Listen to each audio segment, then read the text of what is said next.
Conectas Podcast. Muchos de los temas complicados de la segunda presidencia de Trump pasarán por las relaciones con América Latina y ponen a muchos países bajo la mira de la Casa Blanca. Migración, narcotráfico, comercio y sobre todo el rechazo a la presencia de China en la región, que no hace más que crecer. El 20 de enero asume un nuevo gobierno en Estados Unidos y nos espera un año muy movido. Esta semana en Tenemos que Hablar, 2025, América Latina frente a Trump.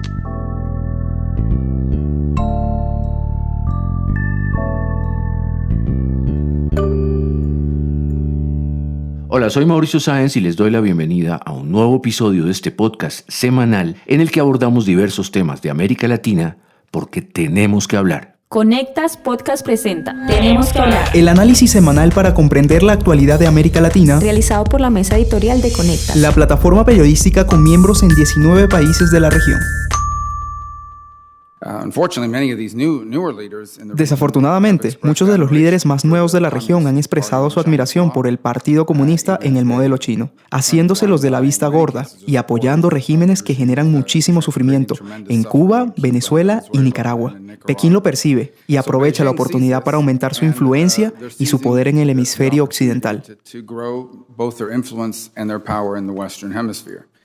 Escuchábamos a Marco Rubio en la Comisión de Relaciones Exteriores del Senado de Estados Unidos en 2023, cuando criticaba la actitud complaciente de gobiernos de América Latina hacia la influencia de China. Las duras palabras del próximo secretario de Estado de Trump reflejan el tono que tendrá la política hacia América Latina desde su posesión. Para hablar de este tema con el que cerramos el año y comenzamos el 2025, hoy nos acompaña Juan David Olmos, coordinador de contenidos de Conectas. Bienvenido, Juan. Hola, Mauricio. Gracias por la invitación. He is fantastic. Marco, come on up.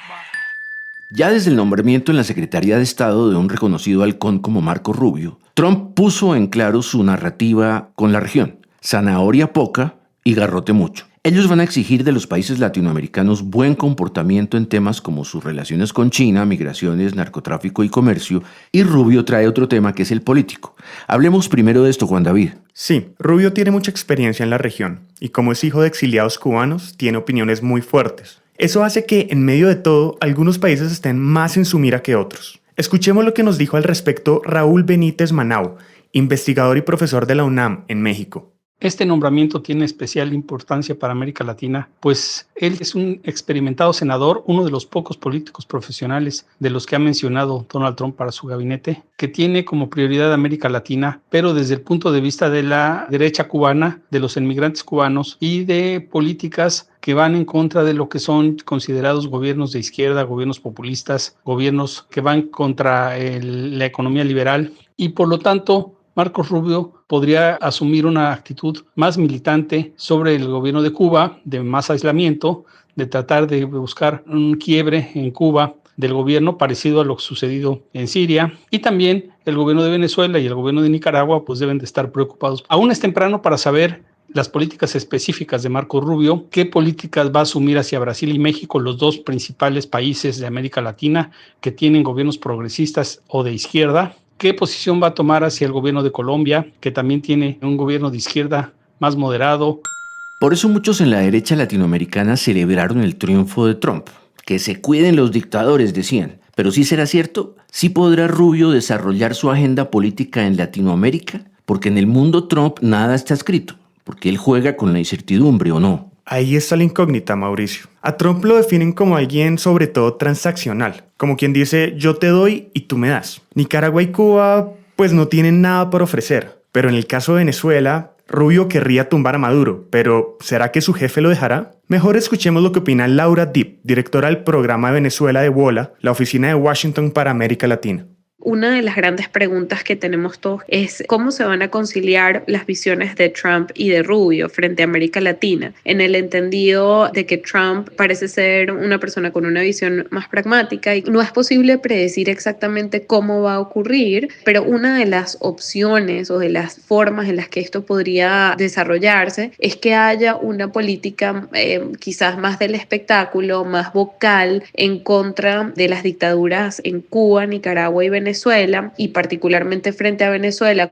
Y Maduro sí tiene algo para ofrecer a Trump. Dos cosas claves. exportar petróleo y recibir migrantes. Sigamos escuchando a Laura Dipp. Sería muy preocupante que haya una normalización de las relaciones entre Venezuela y Estados Unidos a cambio, por un lado, de que Maduro se mantenga en el poder con estas licencias para la explotación y exportación de petróleo, y ello a cambio entonces de recibir vuelos de deportación, que es algo que además se vio durante la administración de Biden también, justamente en diciembre del año pasado, luego de que se firmara el acuerdo de Barbados. Bueno, ahí vendría un posible encontronazo, el primero de Rubio con Trump. Pues sí, Laura también advirtió que habría que esperar la actitud del Congreso estadounidense, es decir, que Maduro no necesariamente estaría a salvo. Pero así como los dictadores de izquierda se preocupan, los populistas de derecha pues se ilusionan, como el argentino Javier Milei, el salvadoreño Nayib Bukele y el brasileño Jair Bolsonaro, que aspira a regresar al poder. Esos personajes aspiran al apoyo de Trump porque ellos mismos se sienten como sus fieles intérpretes en Latinoamérica. Pero en el mundo del magnate nada es seguro, lo mismo que en el caso de Milei. Nos lo dijo Gilberto Aranda, profesor de la Universidad de Chile. La verdad es que Trump y Milei se parecerán mucho en la forma, tendrán comportamientos políticos de cara a electorado políticamente incorrectos, ambos podríamos decir, directos, sin remilgo, pero la verdad es que tienen objetivos completamente contrapuestos. Milei es un partidario de un minarquismo, si se quiere, o de anarcocapitalismo, o sea, aperturismo total, con la menor incidencia del Estado, y en el caso de Trump estamos hablando de un gobierno que está enseñando cartas de proteccionismo sumo, sí, está hablándole duro tanto a México como a Canadá, que van a ser los primeros en probar el estilo trumpista. La política de tolerancia cero de Trump respecto al tema de crimen interno es mucho más afín, en cambio, a Bukele. Ahí yo creo que pueden haber sí unos objetivos comunes importantes, pero va a depender también cómo Bukele se maneje con los temas que le interesan a Trump, que son los de migraciones desde Centroamérica. O sea que Milei se parece o quiere parecerse, pero podría llevarse una sorpresa. Y Bukele tiene primero que portarse bien en eso de recibir deportados, seguramente por su propia cuenta. Eso nos lleva al otro gran tema de la presidencia de Trump frente a Latinoamérica, que es el de los migrantes indocumentados. Este es el capítulo más oscuro de esta historia, porque va a tratar de echar incluso a los que viven allá hace años. Escuchemos lo que dijo al respecto Gabriel Pastor, investigador y analista uruguayo. El plan represivo que plantea Trump respecto a los migrantes, y digamos y reconozcamos que es una de las razones por las cuales ganó la elección, está parada en falsedades. Digamos, no es cierto que las estadísticas demuestren que la mayoría de los delitos los cometen inmigrantes, y no es cierto que la mayoría de los inmigrantes o que haya datos que los inmigrantes demuestren que provoca problemas de inseguridad. Pero el presidente Trump aparentemente está dispuesto a llegar hasta las últimas consecuencias. Pero además, un plan para sacar del país a 11 millones de personas supone prácticamente convertir a este país en un estado policíaco, entrando en todos lados, persiguiendo a la gente y, por lo tanto, poniendo en tensión a la libertad. Esto va a ser imposible si el gobierno de Trump no logra hacer acuerdos con terceros países e inclusive con los países que directamente están involucrados con la salida de estos inmigrantes. Eso que dice este analista significa que los países de origen de los migrantes tendrán que cortar ese flujo de personas o exponerse a sanciones. Por supuesto, en el primer lugar de esa lista estará México, al que Trump menciona como la fuente de la mayoría de los problemas de su país y cuya nueva presidenta Claudia Sheinbaum no parece preparada para lo que se le viene. Otro gran tema de este segundo gobierno de Trump tiene que ver con el control del narcotráfico, ya no solo de cocaína, sino sobre todo el fentanilo, que mató en ese país a 75,000 personas solo en 2023. Trump acusa a México de proveer ese mercado, pero pocos creen que haga realidad sus amenazas de lanzar operaciones militares al sur de la frontera. Raquel Saed, internacionalista mexicana, piensa que no va a cumplir sus advertencias de una intervención militar con o sin permiso de México. Y dijo que habría intervenciones suaves en México y se refirió a intervenciones armadas o militares, ¿no? Obviamente se trata de una amenaza o un planteamiento de amenaza, porque México sí tiene muy claro que es un país soberano y que no lo permitiría. Ahora, ¿hasta qué grado? Pues se alteraría totalmente la relación entre México y Estados Unidos. Estados Unidos necesita esta posición de México como un país que coopera con Estados Unidos, y una intervención alteraría totalmente esta relación. En todo caso, llama la atención que la política del gobierno de Trump hacia América Latina en todos los temas se basa en amenazas y sanciones, es decir, en nada constructivo. Y aparte de eso, quiere que los países dejen de tener relaciones con China.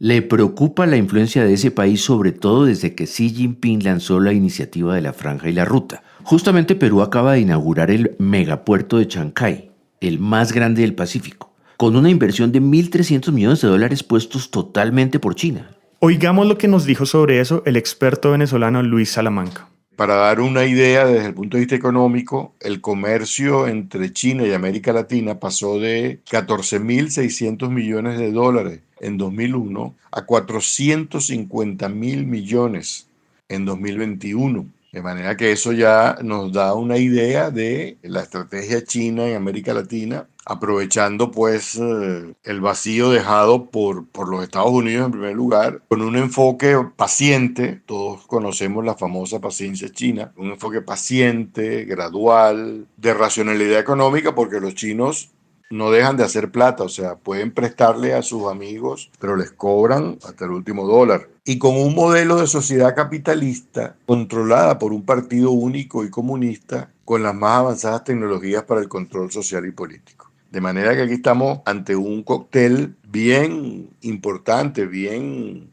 significativo, dramático, que pone no solo a los Estados Unidos, sino a la misma América Latina ante una nueva época en la cual puede entrar en una nueva dependencia económica. Con esos datos puede que todas esas amenazas de Trump suenen huecas y más bien podrían producir el efecto contrario de empujar más a los países latinoamericanos en brazos de China. Sí, Mauricio. Justamente eso es lo que opina Adam Isaacson, director de WOLA. Creo que Estados Unidos no tiene el poder de mercado ya para castigar a un país que fortalece una relación de comercio e inversión con China. Porque China sí, es un mercado enorme y tienen muchas más inversiones que hacer y dan ayuda más en efectivo sin condiciones que hace Estados Unidos. Estados Unidos no está construyendo estadios y bibliotecas en El Salvador como regalitos.